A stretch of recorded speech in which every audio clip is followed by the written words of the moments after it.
Hey, all right. Thank you for joining Core Conversations. I've got Matt Shephard, the Chief Revenue Officer for Batch Data.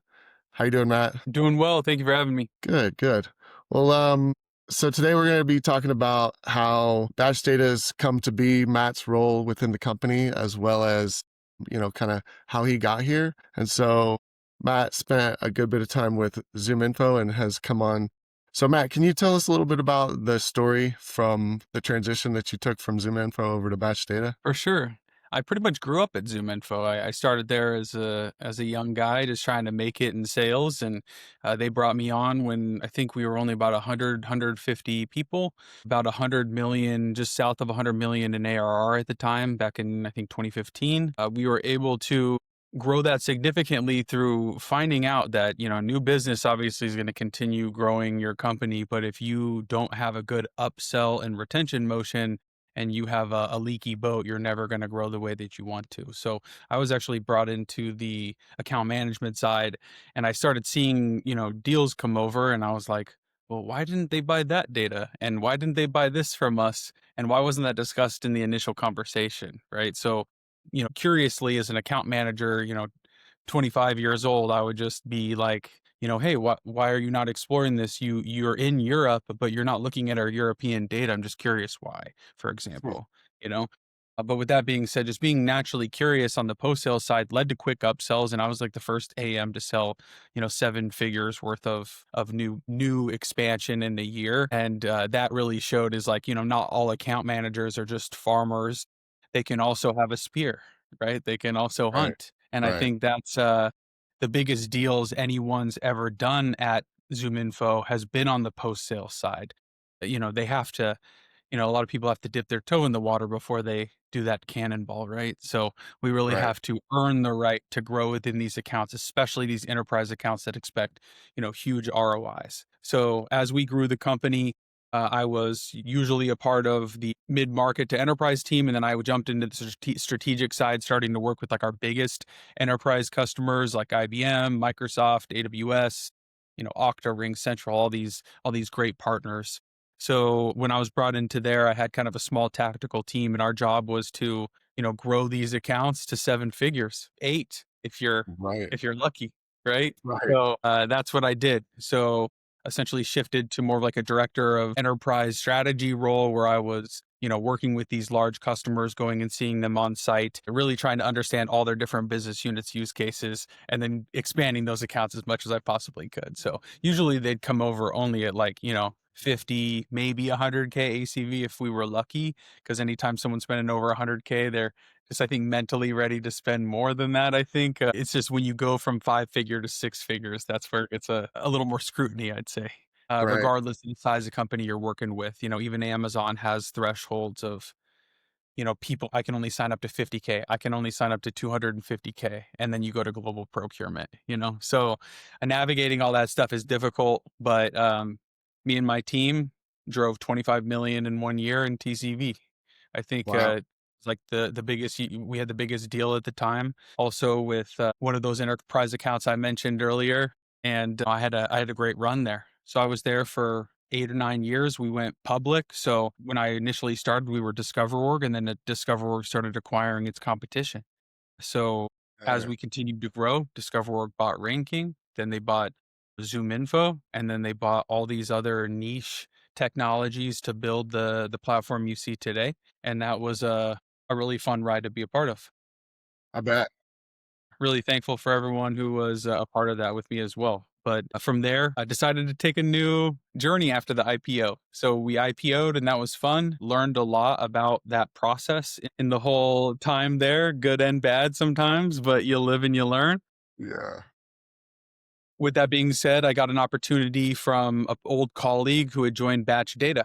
And so I started looking into that. And I've always been interested in real estate. I think we all know outside of, working your 9 to 5, real estate is probably the most, way to grow your wealth. Right. So I've always been interested in that. But when I saw Badge Data and the type of companies they serve, I thought, hey, first of all, I don't want to compete with ZoomInfo. Like I sold it for so long, it's hard not to talk good about it. So I didn't want to like go to a ZoomInfo competitor or anything. So what I found in Badge Data is I can still sell data, but it's It's data that ZoomInfo doesn't offer, but it can be paired nicely with ZoomInfo and the insights that they provide. So that's really what made me want to jump over, as well as having a leadership role over there. So I joined as VP of Revenue at Batch Data like 3 years ago.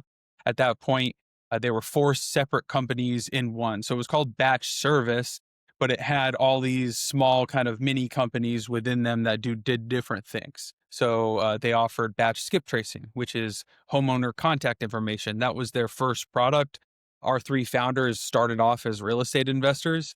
So they were, fix and flipping, and they were, wholesaling homes, and they were really good at it. And one of the ways they were really good at it is that one of our founders, Evo, created a skip tracing algorithm that allowed him to pull homeowner contact info extremely accurately.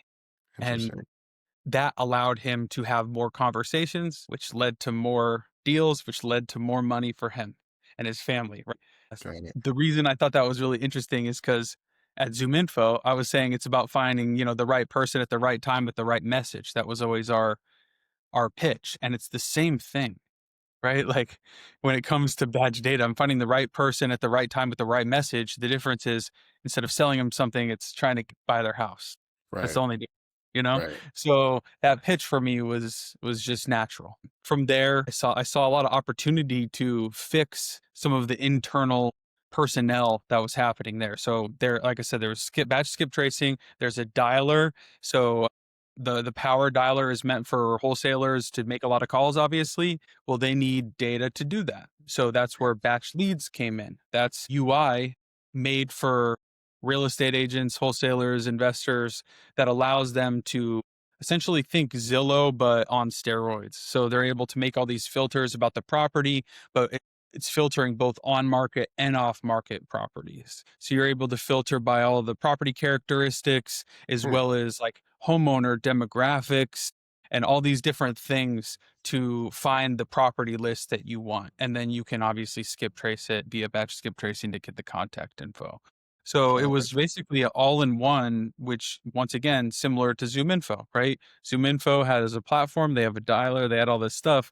It was just an easy conversation for me to have in a lot of these situations. The big difference being ZoomInfo works with the biggest companies in the world. Batch Data historically is working with all these like solopreneur tiny companies.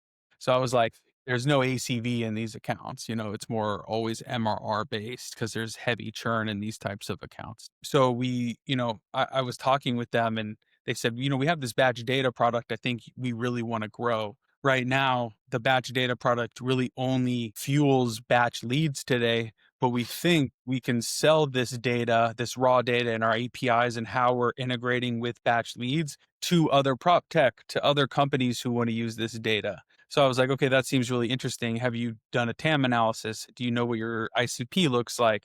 All the questions you'd ask is ahead of sales trying to sell into a new product, right?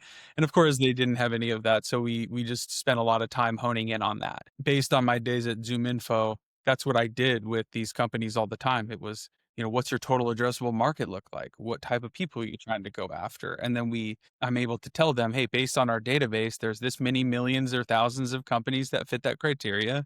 And there's this many contacts within the titles you care about within, that TAM. Well, for us, it's more like, here are all the properties that fit into that TAM, and here's the, homeowner insights based on those properties that you may want to filter on, age, income, things like that. So it's literally the same conversations. It's just a marketing conversation and Right. like a strategy conversation.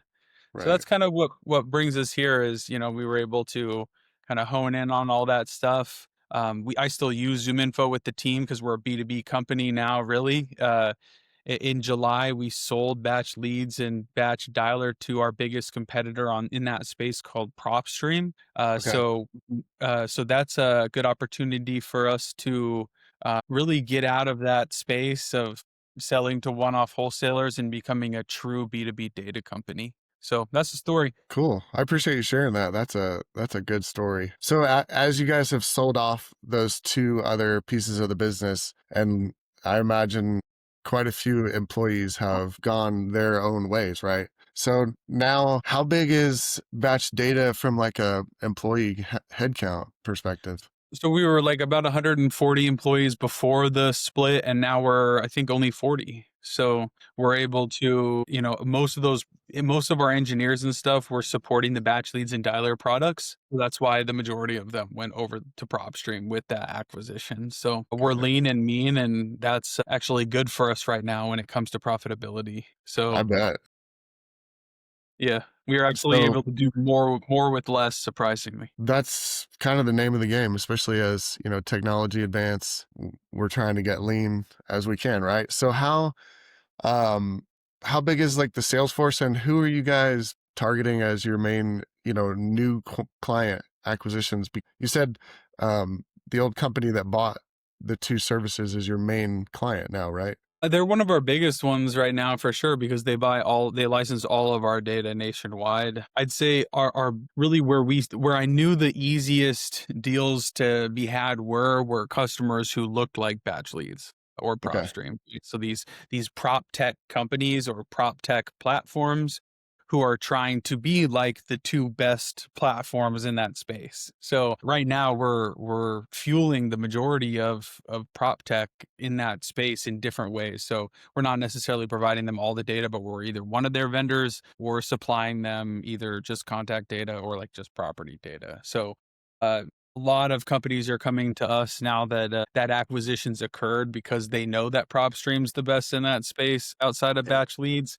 So they know the data in there is good, and if that data comes from us, they're putting two and two together. Got it. So who's like the big fish that you're going after now? Yeah, so after prop tech and we started capturing a lot of those logos, we started thinking about the other industries obviously we could serve. And I thought about those in the initial TAM, but you can't like tell, we only have two account executives right now. So you can't just tell them go sell don't go sell to everybody. Well, Right. when you say that to a salesperson, they just get paralysis by analysis and don't know where to start when there's Right. thousands of customers to go after. So I basically did a more kind of let's go after a kind of industry at a time. If people inbound to us, which 90% of our deals come from inbound, we're learning the other use cases from there. I'm training, and then we'll go outbound. The different types of companies we care about.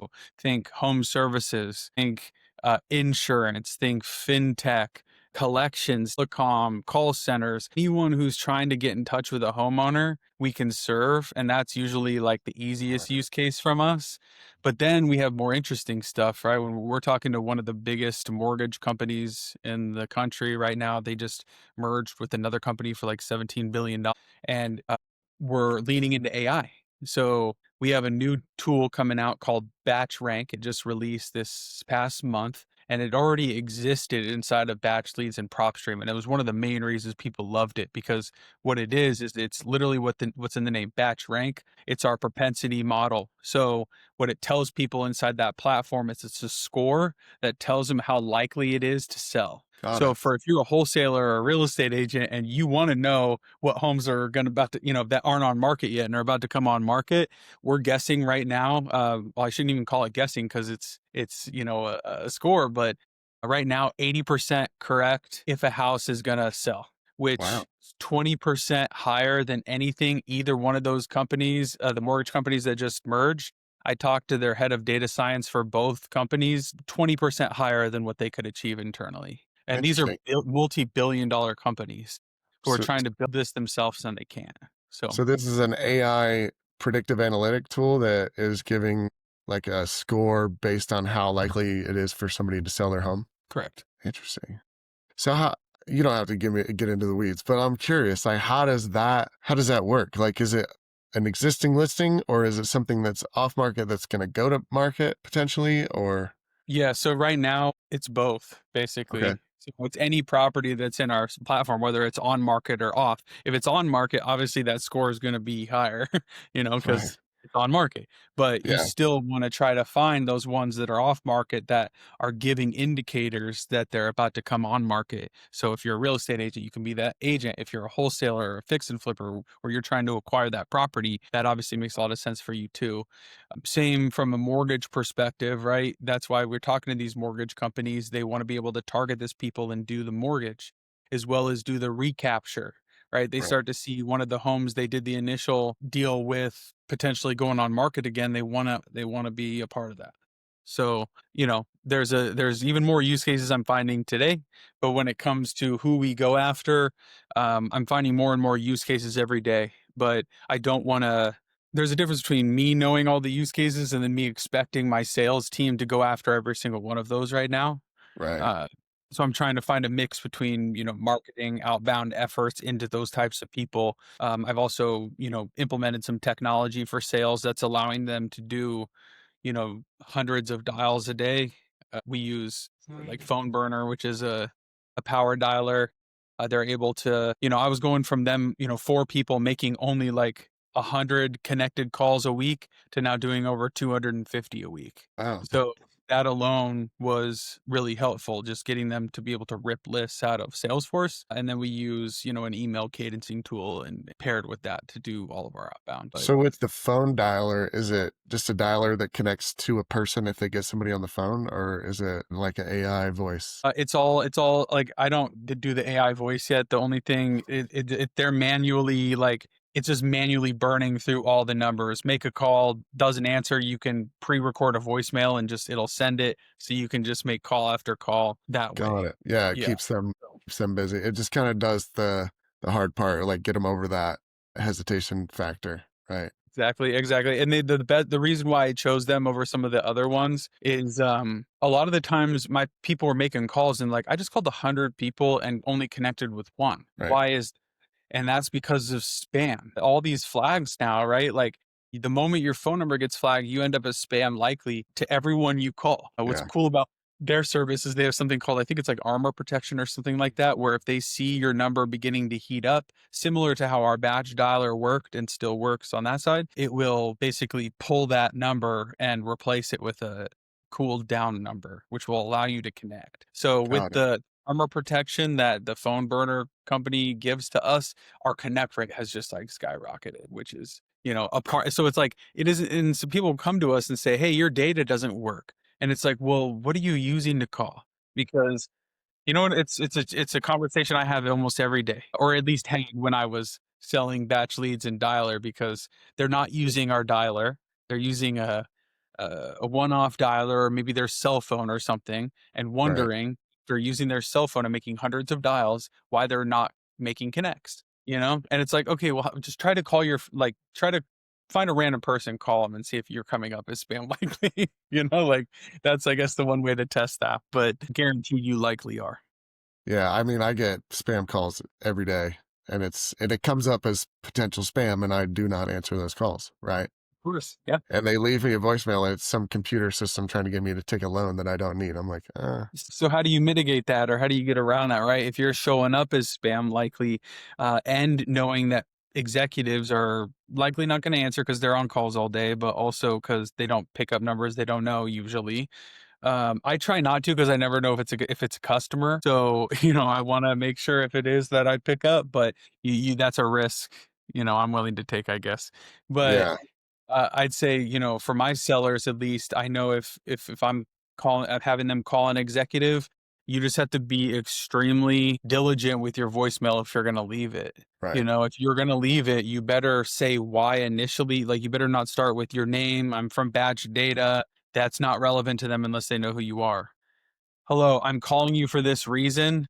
Please call me back. This is Matt from Batch Data at the Right. end, Right. because they're going to read the voicemail on their phone. And the moment they just see someone they don't know in a company they don't know, all right, bye. It's a spam, you know? Yeah. So it's crazy we got to get to that level now, because I never had to do that growing up in sales. No, But it's come a long way. I mean, when I first started in the industry, we could make calls all day, and it would go through. People would say no quite often, but now everybody has screeners, and it tells you what's going on. I will answer calls that are coming from my area code that aren't deemed as spam sometimes, because I'm like, oh, it could be, X, Y, and Z for whatever reason. That has been like, and I get caught sometimes with it's a spam call. But can you elaborate more on like the email campaigns? You said you're using kind of an automated email situation. What does that look like? We use a couple different tools for that. From a sales perspective, when they want to implement some sort of outbound campaign, or if I'm trying to send something out, we use a tool called Mixmax. We used SalesLoft for a long time for calling and dialing, but we were having connection issues, and I don't think they go as deep into the compliance aspect. So when you're talking to a phone vendor, it's important to ask them, do you have a direct partnership with the different, telephony services like AT&T, Verizon, the carriers basically. Right. And if it's yes, that's a good sign. That means they can connect directly with Verizon and like swap out your number and help get you pulled that flag pulled off basically. If you are working with a company who says, hey, I do everything through like Twilio, that's just one more gatekeeper to the carriers who they work with. And a lot of that stuff just takes longer. So I think that was my issue with our connect rate in SalesLoft. Like the emailing part worked great and everything, but my guys were getting no connections outbound using it. Hmm. So, as much as I want to use one platform for both, if you want the best results in this scenario, I had to split the technologies. So, It's fair. I'd love to have a technology that could do both. And I know that I'm sure like PhoneBurner might create an email service someday or something, or a company will buy both of them. We'll see. But, And that's just what I chose to do personally. yeah, I mean, sometimes it's good to segregate those two services, right? So, It just depends on what you're trying to do. But yeah. right, right. And the email capabilities, like we use an email campaign agent that, it has to warm up and it can only send so many per day. So we have to integrate a bunch of different email agents working all at the same time just to continue the outbound. But it's gotten really good. It's interesting what it can do these days. Yeah. And then like another tool we love is Sybil. Have you ever heard of Sybil? I have not. So Sybill, it's essentially a competitor to like Gong or Chorus from ZoomInfo, or it's essentially it's conversation intelligence. You Okay. familiar with Yeah. that? So essentially, if anyone just says it's a note taker, they're not using it good. Basically, Right. like I read an article about someone like explaining it like that, and the executive just completely lost interest when the person said, "Oh, it's just an AI note taker," because it does so much more if you use it properly. So what can do, what I like about Sybil is it's like a fraction of the cost as these other ones. I think Gong kind of set the price and everyone kind of either went up or down from there. Because they are one of the best in the space at what they do, but the Right. price tag is high. And when I have a small team with, a growing budget, we'll call it, I got to be conscious of that as well. So Sure. Sybil was like a fraction of the price. They allow for month to month. Like it was just a much more like logical answer for me at that point when I was selecting it. And my team can't live without it anymore. So it obviously joins every call and listens to it, but it will also write the follow up email for you. And based on the context of the call, it connects to, Google Drive and all that kind of stuff. And it has AI built into it. So you can ask it questions like, I'll ask it, I basically have it automatically sending me prompts every day or week based on the things that I care about. So every day I get a deal pulse report. I get something called their Koopy pipeline report, which is basically any op that is showing risk. So any op in the current pipeline that's showing risk for whatever reason, and that tells me that risk. And I get Got it. sent that every single day. It's tell me the three best calls of the week from the account executive that I'm having my one-on-one with, and then give me the three worst calls and why, and then I can coach and I don't have to sit there and listen to 6 hours worth of calls. I can just give feedback based on it listening to every single call. Right. So, there's just so much more you can do with a technology like that as well. And it's really helped my team a lot. So, on top of the way we're going outbound, it's also how are they saving time with some of these other technologies to be able to actually go outbound?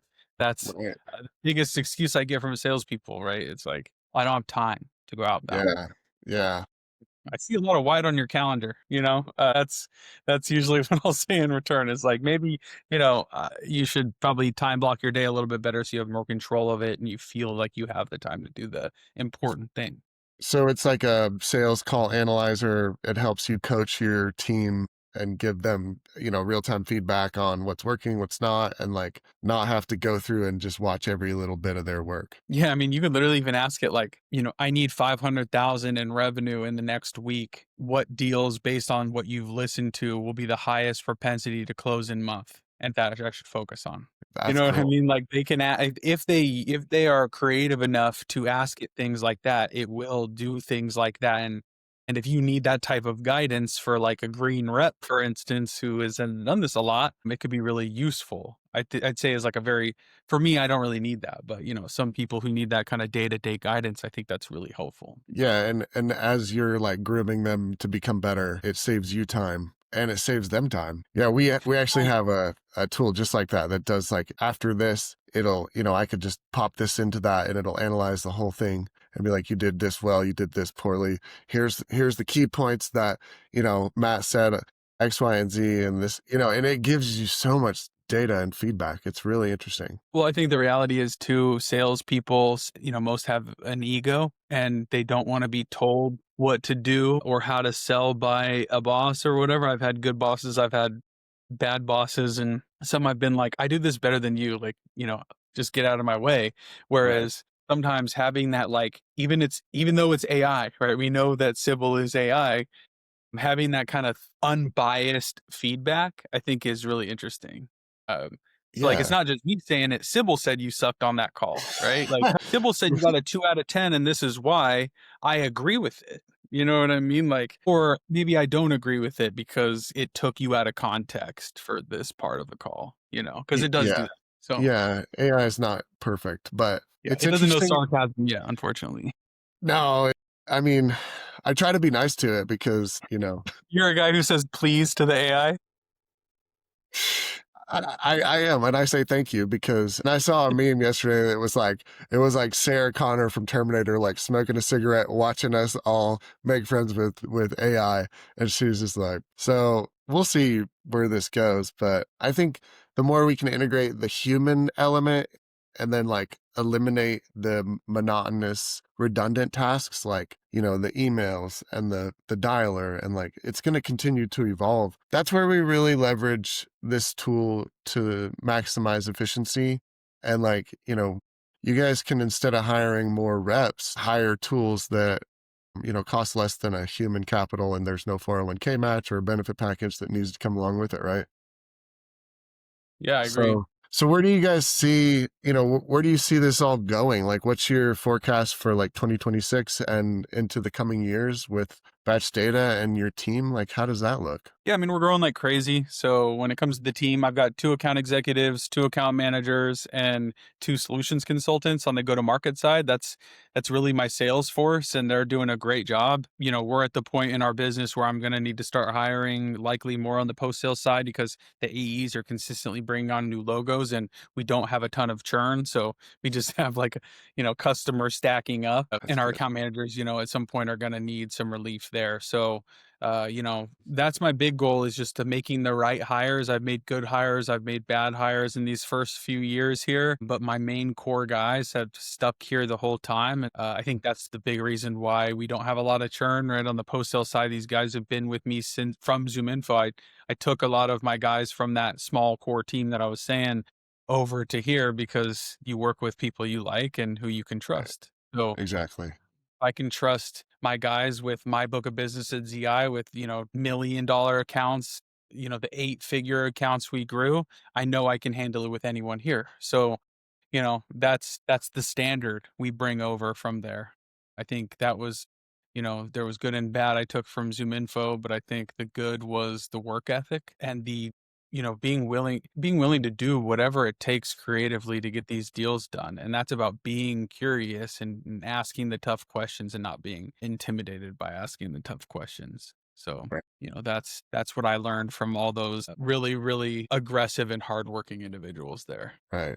Yeah. It seems like you've had a lot of success, and it's really cool to see and hear the story. What kind of like challenges are you guys facing? Like, what's the biggest bottleneck right now? Oh, it depends on who you ask, I think. So you ask the AEs, they'd say, I want more leads. I have a certain budget that I'm putting into inbound right now, and it is working. We're getting good inbounds, but not as much inbound as they would like, which is why I said, you need to go outbound as well. I try to tell these guys, it's like, hey, at ZoomInfo, if you're an AE, they'd give you a list of 2,000 accounts and say, this is your 2,000 accounts. This is all you can sell to. Go make me some money. I Mm. think, they don't realize they have the whole nation they can go after, you know? So like Yeah, now is the time to just go after anyone you possibly can that you feel confident you can sell to. So that's tough when, you want to rely on the majority of inbound, but the biggest accounts, the enterprise accounts that we want are not going to come inbound unless we give them a reason to. They exactly. don't know who we are. We're not there's two or three big brands in this space who outside, and then us, who is one of the youngest in this space, who's growing, and our ability. And the reason why I think we're growing so fast is because historically, the people in our real estate data space, they make you pretty much license the entire nation via bulk data. So they say, hey, you want access to a tax assessor file? I either need you can buy a minimum of X amount of counties, or you need to buy the whole thing. And that's 50K plus a year. Well, a lot of these companies are trying to just prove their concept. So if you're a large enterprise company who like knows what you need, that's not a problem, right? Which is why that's the majority of these other companies' customers. But there's so many of these like incubator companies who are like, I think I've got a good idea here, but I can't drop 50K plus for the data just to see if this is going to work and I can sell something to somebody. So about a year into this journey, and our founders created basically these API plans. So our APIs are extremely powerful compared to, I think, anyone else in this space. Because we use them to fuel batch leads and prop stream, we can now implement that same technology to other companies. So they can come to us and they can say, hey, I just need 100,000 calls a month. I just need 1 million calls a month. And these are the data sets I need, but I don't have $250,000 to license all these bulk data sets. And I say, hey, well, come to me. And, for 5K a month, or for, even as low as $500 a month, depending on where you need to start, you can start with us, So for like, $500 a month, you can get 20,000 API calls from us a month. And that's plenty to decide if your concept is going to work. You can even sign up with us for free. It's more of a premium to sign up like pay as you go, but you can even do that and start with us. So by removing that friction layer, we captured all the rest of that market that they were not. So I think that's why we've grown so fast, so quickly, is just because we are getting enterprise deals as well, six-figure opportunities, but we're also not saying no to all these other people who just want to see if their idea is going to work. And guess what? If it does, I'm the beneficiary of that. Right. Like that's the thing. So you trusted me when I was small and I told you that this was going to happen. I have one guy, shout out to Jimmy. He came to me, 2 years ago saying, hey, I'm just starting this home services product. It's basically a home services lead gen product. And, I can only spend this much today, but in a year, I'm going to 10X my business and come by nationwide. And like to the year, that's exactly what he did. And then it went from a small 5-figure opportunity to a multi 6-figure opportunity. And Wow. like, it's just a beautiful story I love telling. We earn the right to grow within that account, Sweet. so that's where I think we're winning a lot, and why, we're growing so much. So who's like the top two competitors in the space for you? Historically, the top, I'd say 3 competitors are Atom Data, who is probably like triple our size and probably 5 to 10x our revenue. So like that's they're a lot bigger. Then you have Cotility, who used to be called CoreLogic. They just renamed themselves.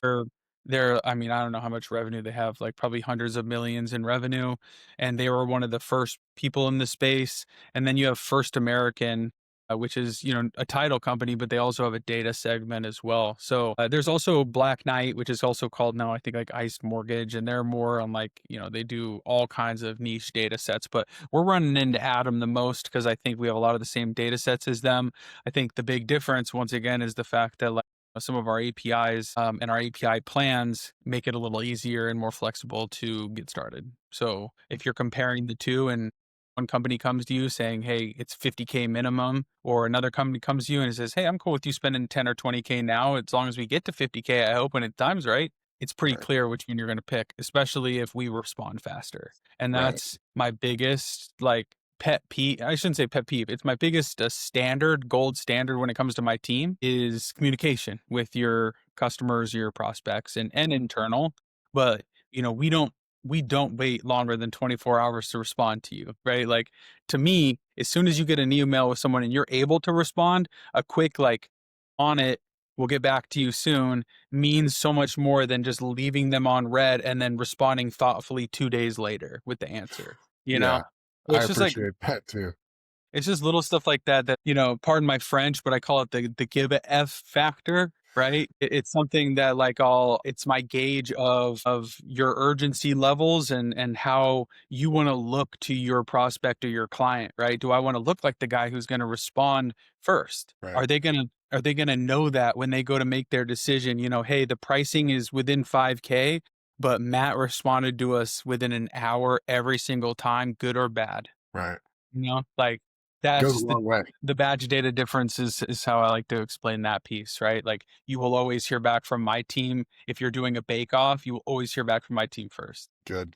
That's good. That's good. So you mentioned a lot of inbound coming in, right? Are you guys running ads, or where are they catching the inbound from, and what The platform? majority is Google, of course. Like the majority is in terms of just I think I know where you're going with this too, with the Chat GPT stuff too in AI, right? Like I think a lot of our spend is coming from in Google right now, branded keywords, property keywords, different ones that we know work for us. And then we're doing some stuff in LinkedIn too, now that we're more B2B.